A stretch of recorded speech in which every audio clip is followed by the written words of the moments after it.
by developing codes and rules to live by. This means we don't have to start every day working out how to behave, working out who to be. The brilliant paradox of freedom is that it is created by constraints. Interestingly, studies on happiness showed that those who were happiest had a set of rules guiding their moral compass that gave them a greater sense of purpose and meaning in their lives. And the Stoics, of course, believed in this. They thought that you should settle on the type of person that you want to be and stick to it, whether alone or in company. They also had many rules for those days that are just as applicable to today. They thought that most of the things that we crave for passionately are actually just very trivial, and that for many people, the acquisition of wealth does not actually end their troubles, it just only changes them. So they strive to find ways to be content with a more normal life, which required, of course, less struggle and less pain and much more happiness. Stoicism has been answering the questions of how to live a good life for thousands of years, and their ancient wisdom has stood the test of time and is still completely relevant today. And so in this episode, we're going to talk about the 24 rules of Stoicism to follow that will make you a better and more content person in any situation, whoever you are and wherever you are. So welcome to the Growth Mindset Podcast with me, Samuel Webster Harris, where we are dissecting the 24 rules of Stoicism for 2024. And more on that after the break. The comfort of your favorite seat is now your comfy car-selling command center, thanks to Carvana. It doesn't get any better than this. Your favorite seat's the best spot in the house. Make it even better by entering your license plate or VIN and getting a real offer in minutes. There really is no place like home. And speaking of home, Carvana will pick up your car from yours after you finalize your offer. Visit Carvana.com or download the app and sell your car from your comfy place. Man, that sunset is gorgeous. Grill, patio, sunset. Hard to get better than that. Unless you're browsing Carvana's inventory while you soak it all in. Oh, burger time. So sit back, get comfortable. Carvana's got thousands of cars under $20,000 just waiting for you. I could stay here forever. Carvana, where car buying meets comfort meets convenience. Download the app or visit Carvana.com today. In case you're curious as to how I've come up with 24 rules of Stoicism for 2024 and how those numbers seem to match up perfectly, well, actually, I have aggregated some rules into a general theme that turned them into a single rule just to make an accurate title of 24 rules.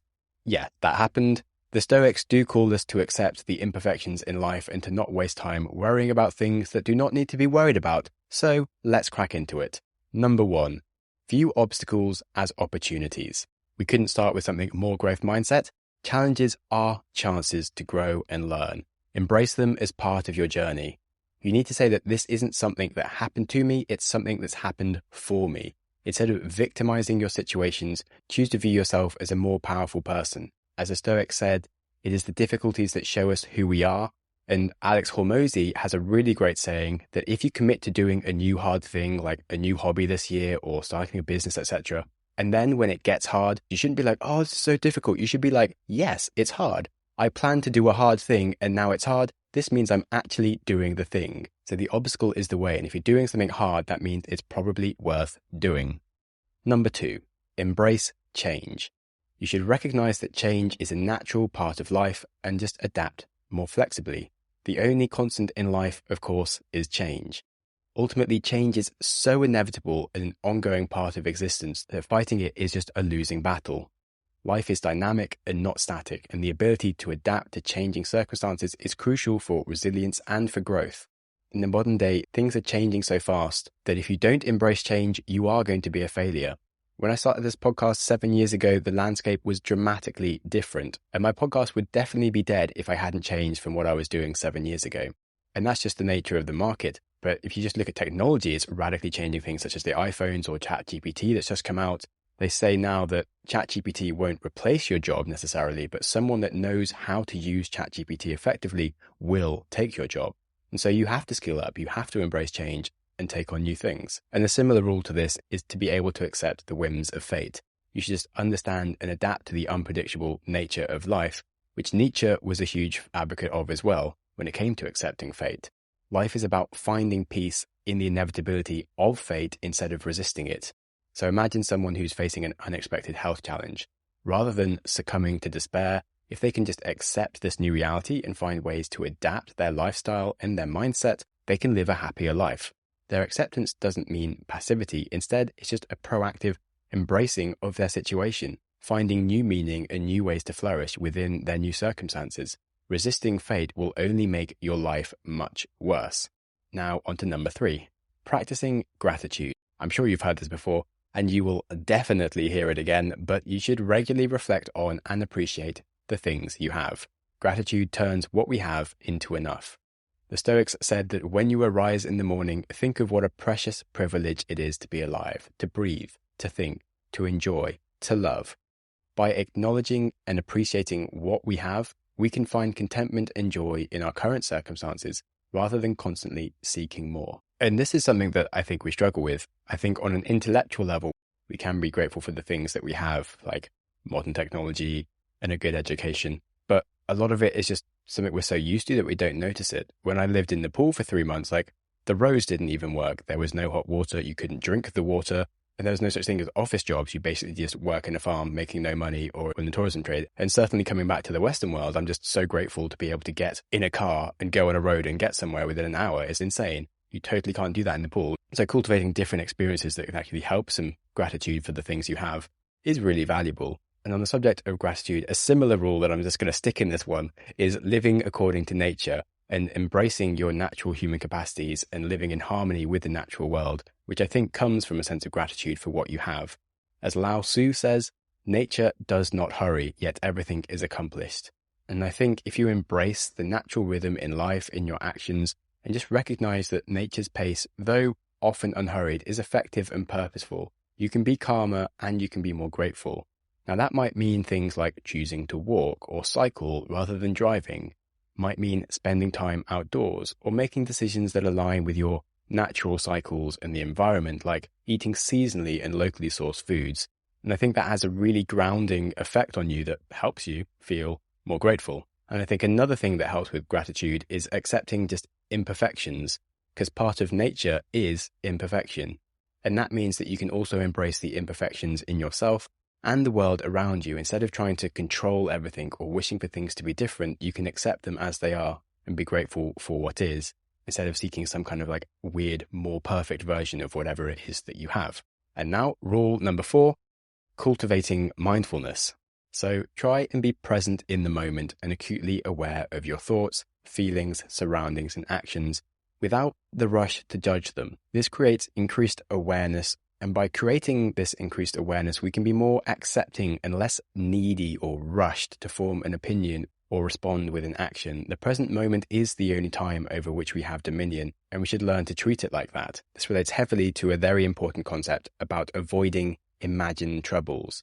And the Stoics really believed in not suffering from worries and fears that might never materialize, because the stuff that you're worried about, it will happen or it won't, but worrying doesn't affect it. And we often suffer much more greatly in our imagination than in reality.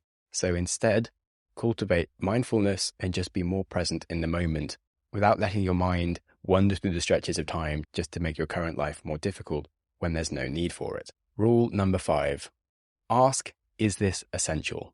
Constantly question the necessity of your actions and choices. Doing the thing is doing the thing. Nothing else is doing the thing.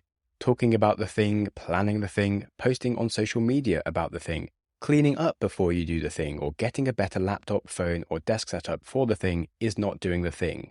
Only doing the thing is doing the thing. And so if you ever want to do something, just work out what that thing is and do that instead of having a bunch of other stuff around you. And then, of course, the Stoics loved cutting back on anything that wasn't essential.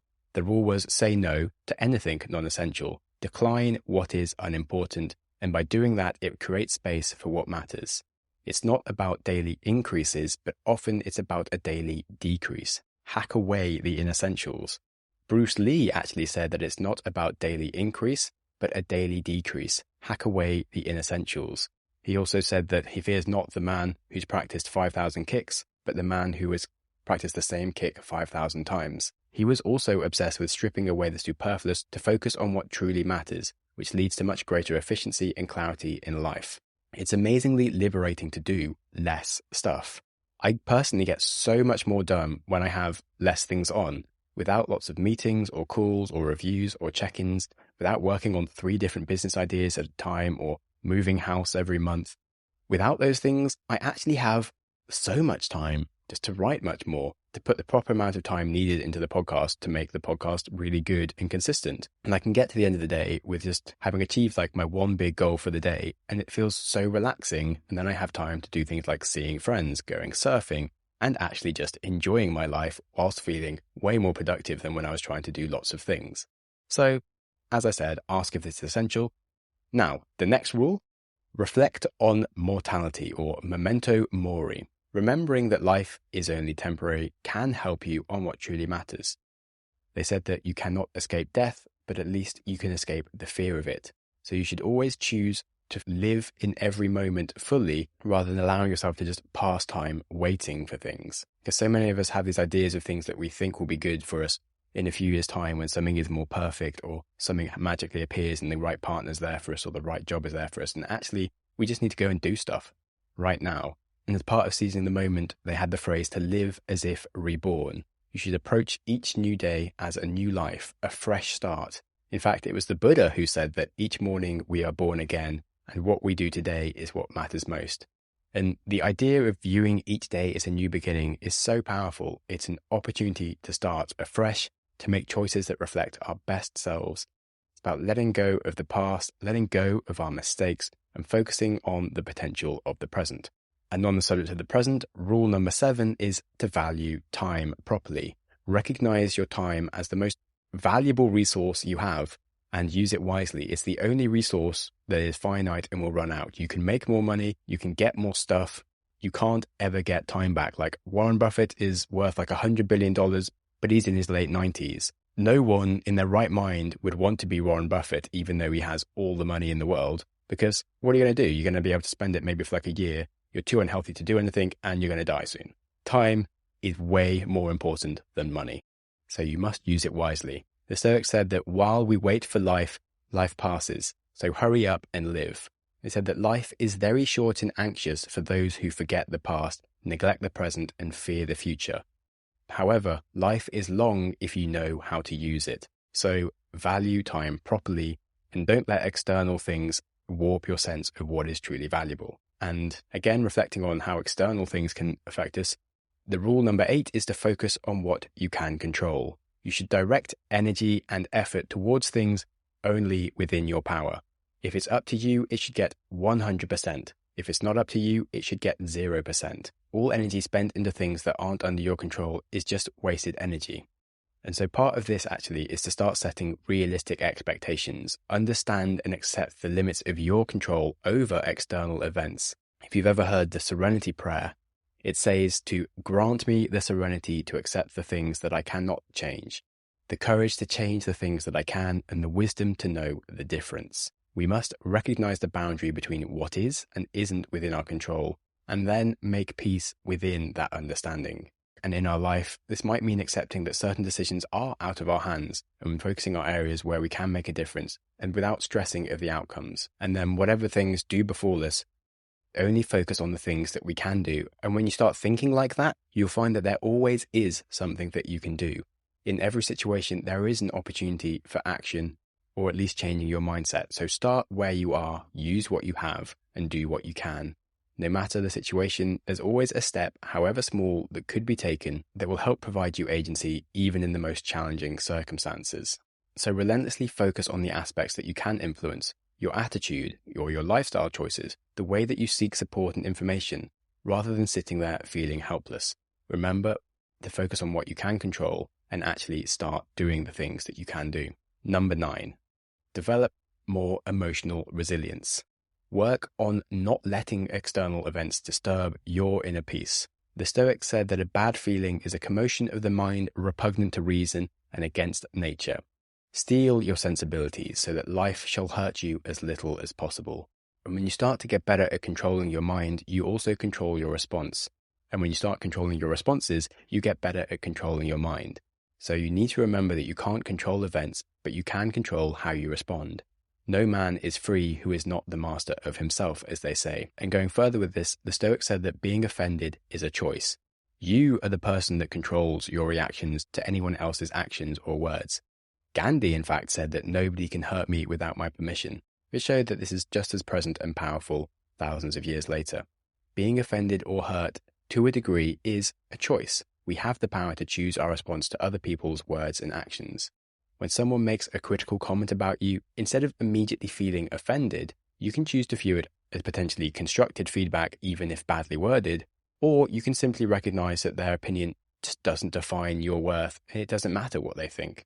It doesn't affect who you are or your validity as a person, and you can move on. Being offended is a choice. Number 10. Practicing self-discipline. Aristotle said that through discipline comes freedom.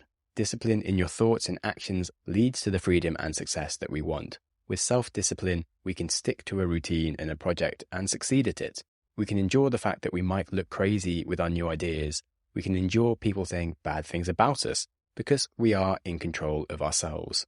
So reflect before reacting to any of your initial thoughts. It's a paradox that true freedom does come through self-discipline. By controlling your impulses and making conscious choices, you do gain mastery over your life. And part of self-discipline is cultivating patience, which also has many other benefits. But you should practice being patient with situations, with people, with yourself, because no great thing is created suddenly. Another paradox when it comes to growth and success is that it's often cripplingly slow for a very long time and then surprisingly fast. On the subject of Warren Buffett, he's made annually 20% growth every year for like 70 years, but that means that 99% of his wealth was created after he turned 50, even though he'd been working amazingly since he was 20 until 50, earning 20% each year. So remember that the greatest way to ruin things is to lose patience and act quickly and irrationally. And on the subject of that, rule number 11, let go of anger and resentment. You have to work on forgiving and understanding rather than holding grudges. This has been said in many different places that to harm another person is actually harming yourself. We are interconnected. Your actions do affect others. And as the Buddha says, holding on to anger is like drinking poison and expecting the other person to die. You have to learn how to forgive.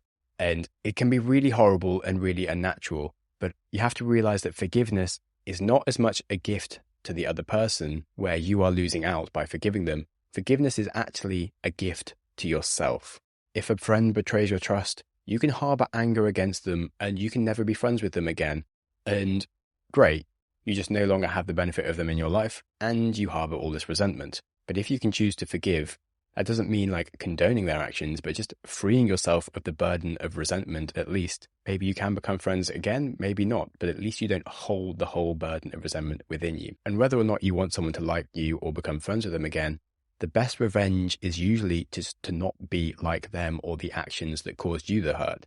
You can overcome negativity by embodying positivity and just being a better person, because reacting to something doesn't actually make you any better and certainly doesn't make you more mature. And now a quick pause for a breather whilst we discuss some of my wonderful advertisers that keep the show running. The comfort of your favorite seat is now your comfy car selling command center, thanks to Carvana. It doesn't get any better than this. Your favorite seat's the best spot in the house. Make it even better by entering your license plate or VIN and getting a real offer in minutes. There really is no place like home. And speaking of home, Carvana will pick up your car from yours after you finalize your offer. Visit Carvana.com or download the app and sell your car from your comfy place. That's not just the sound of that first sip of Morning Joe. It's the sound of someone shopping for a car on Carvana from the comfort of home. That's a good blend. It's time to take it easy, like answering some easy questions to get pre-qualified for a car in minutes. Talk about starting the morning right. Just like customizing your terms so your car fits your budget. Visit Carvana.com or download the app to experience car shopping the way it should be. Convenient, comfortable.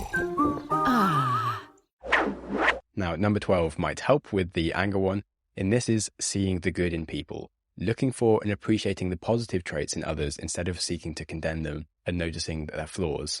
We need to learn to be tolerant with others and just understanding that many people's errors are just accidents or simple things that just happen naturally. and instead be more analytical around our own errors and stricter upon ourselves, because of so many things we judge people for, we totally do ourselves as well. Yet we don't judge ourselves half as much. So we should culture empathy and just try to understand other people's perspectives and show compassion anytime they have problems or when they're doing well, and just think about their situation and what we can learn from that. And on this topic, we should really seek to learn from everyone. Everyone has a unique understanding of the world, a unique story, and will have something to teach you wherever they've come from. So don't judge them too quickly. Look for the good in them, be empathetic, and see what you can learn from them instead. And on the subject of learning, rule number 13 is to pursue wisdom. Value knowledge and understanding. Learn from every experience as well as every person. As they say, ignorance is actually the cause of fear. Socrates, of course, was always questioning himself and questioning the common beliefs to actually try and find out what really was true. He was also very concerned with not following the mob, allowing independent thought, getting away from the influence of the crowd and other people to actually seek your own inner wisdom instead of just relying on what everybody else says. And a really powerful concept, I think, is the power to have no opinion, because not every occurrence that happens requires your judgment or requires your reaction straight away. You might not actually be able to know if something is a good or a bad thing, and actually being able to be more open-minded without having opinion of something right away, whether it is right or wrong, can be much more wise than rushing a decision. Number 14, value community and relationships. Foster strong, supportive relationships and contribute positively to your community. They say that when a person spends all his time in foreign travel, he ends up having many acquaintances but no friends.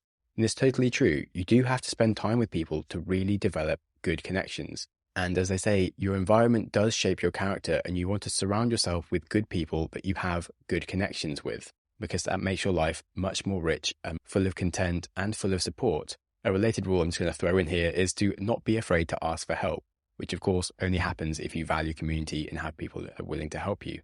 Seeking help is actually a sign of strength and not weakness, because you're willing to be vulnerable and open with people. Sitting there thinking you know it all or can do it all by yourself doesn't actually help in the long run. And it can actually be an act of generosity, allowing other people into your life to help you. And that leads nicely into rule number 15, which is to practice generosity. That means being generous with your time, resources, knowledge. They said that, in fact, the only wealth which you keep forever is the wealth that you have given away. Or Anne Frank actually said that no one has ever become poor by giving. So being generous not only benefits the other person, of course, but it also enhances the giver's own life. This is because, of course, many things come back to you in strange and beautiful ways in life, but also you can enjoy just the act of making the world a better place. And this cultures more positivity within your own mindset, which just helps you achieve lots more in life anyway. So being generous doesn't need to be huge. It can mean having friends over for dinner. It can mean volunteering at a local charity or sharing experience with someone seeking guidance in a field that you know about. These acts create a lovely sense of fulfillment and connection that enrich your life just as much as the other person's. Number 16, seek inner contentment. Find happiness within you rather than from external possessions or status. Happiness is not about having whatever you want, it's about wanting what you have. Instead of seeking external validation and approval, you can develop quiet confidence and contentment in who you are, and that cannot be taken away from you because it's under your control. And that's the bedrock of resilience. And when you achieve inner contentment, you can just be so much more calmer and still. And as Ryan Holiday wrote a whole book on the fact that stillness is the key, you can find clarity, you can find peace in stillness. And I love the quote that insecurity screams and confidence whispers. If you have an undeniable stack of proof that says you are who you say you are, you don't need to scream about it. You can be inwardly content and confident. But when you're constantly seeking validation from others, it's actually usually a sign that you aren't yet worthy or that you're doing the wrong things. So remember to always look for ways to be more content within yourself instead of from others. Now, number 17 is to embrace voluntary discomfort. That means occasionally practicing hardship to increase your appreciation for everyday comforts and building resilience. Like I said, going to Nepal, that was forced upon me because of I had to eat rice and beans every day and live in a tent for 3 months. And actually it really helped me build gratitude and also build awareness of the fact that life wasn't that bad. I still enjoyed it. And when you can be content with just the scantiest of fare, as they said, you build much more resilience to things going wrong. Like if I did lose all my money, it's not the end of the world. It doesn't actually panic me that much. It would be annoying. I've worked for it, but it's okay. And I think this helps you recognize the Stoic concept that possessions are only temporary. And it's not just a Stoic concept, it's just a fact of life. Material things are transient and they aren't truly yours. The piece of land that you have was there before you existed, it will be there after you existed. You just happen to be on it for a time with some legal stuff that says it, but rules of physics don't dictate it will be yours forever. And any other item in your life isn't truly yours. It's just a thing that comes and goes. And so this is a good reminder to practice moderation and to seek a healthier balance in all aspects of life, whether that's the things we have or the things we do. Number 18, review and reflect daily. You should evaluate your actions, your decisions every single day to focus on your own self-improvement. As Socrates said, an unexamined life is not worth living. This underscores the importance of self-reflections to create a more meaningful life and learn from your experiences and grow as a person. They even went as far as saying that you should keep a journal where you reflect on your day's actions, what you thought you did well, what you thought could be improved, because it's a practical way to gain clarity and insight. And when you are journaling, you can also ask yourself deeper, more introspective questions to help you really understand yourself and others and what's maybe going on in your mind and what to do about it. Number 19, cultivate personal integrity. This means being honest, consistent in your principles and actions, and not lying. They said, consider at what price you sell your integrity, but please, for God's sake, don't sell it cheaply. The 4 Stoic virtues were courage, temperance, justice, and wisdom. And they thought this was so important and the bedrock of building more personal integrity and more satisfaction within yourself. They thought that ego was the opposite of reaching that. They thought that ego was the enemy and that you should stay humble and open-minded to recognize any of your limitations. That means that you stay open to learning and becoming a better person of even more integrity. Number 20, avoid complaining. Focus on action and solutions rather than dwelling on problems. Complaining achieves nothing. Instead, focus on constructive actions only. The Stoics thought it would genuinely be terrible to be heard publicly complaining, or even in private to recognize themselves complaining. It said that complaining about a problem without proposing a solution is actually called whining, and whining is weak. Instead of solving things, complaining often makes problems worse because you lose your locus of control to do something and you create just more negative energy, and you might also possibly annoy other people or yourself in the process. Instead of complaining to your coworkers, develop a plan to address the issue and present it to your manager, and be someone who's proactive. Last year, I did a 3-part series on the different types of complaining that we do, what it means, how to use complaints or change complaints to improve your life. So hot recommendation to visit the archives there if you're interested. Now, number 21, be mindful of your speech and the things you say. Speak thoughtfully and speak truthfully. First, learn the meaning of what you say, and then only should you speak, because it's better to trip with the feet than with the tongue, as they said. One of the great things about writing is you get to understand what the limits of what you know and what you don't know, but often when you're speaking out loud to others, you can start just saying lots of things and actually dig yourself into a hole. So the Stoics thought it's better to listen more than you speak. You actually learn more by listening to others than by talking. We have 2 ears and 1 mouth so that we can listen twice as much as we speak. And that's the rule they tried to follow. Number 22. We're getting close now. Finding joy in simple things. So they really did like appreciating the simple pleasures in life. It's the nature of the wise to resist pleasures, but the foolish to be a slave to them, as they said. So in the modern day, that means like TikTok, smoking, whatever addictions or eyes that fill your lives are mostly foolish, and they take away our own power. When we rely on things that are like easy pleasures to get, we depend on them for our emotional well-being and for our resilience. And that actually makes having self-discipline harder and makes so many other things in our life more difficult. Whereas if we just appreciate simpler things, we don't need to strive for more stuff or more distractions and more addictions when we're actually happy within ourselves with less. We don't need to please other people with our stuff when we're happy with what we have. And they really preached about detaching from materialism, focusing on experiences and relationships rather than material possessions. They said that how trivial are the things that we want so passionately, when in fact he with the most is the person who is content with the least. For many men, the acquisition of wealth does not end their troubles, it only changes them. And remember from the rule to practice gratitude earlier that gratitude turns what we have into enough. And now, rule number 23, if you didn't see this coming, I'll be most surprised, but rule number 23 is to adopt a growth mindset. Now, a lot of the rules so far have actually been very related to growth mindset, but more specifically, they did have the rule to view life as an opportunity for continuous growth. They were obsessed with seeking challenges. They thought that growth and strength came from overcoming challenges. They told people to focus on the process and not the outcome, to concentrate on how much effort you give rather than the result that you get, and instead told people to define their own version of success, because success should align with your values and not external standards. And that it's much better to make small daily progress, and that life boils down to just making daily progress and aiming for small, consistent improvements in your life instead of hoping for some instant big win, just sitting down and toiling through the hard work of getting slightly better day by day. And so many different aspects that just all boil down to growth mindset. So rule number 23, growth mindset. And finally, rule 24, cultivating inner strength. And that means developing the strength to face life's challenges with calmness and resilience. Strength does not come from physical capacity, it comes from an indomitable will. And that reminds us that true strength is just a matter of will and character. It's not physical.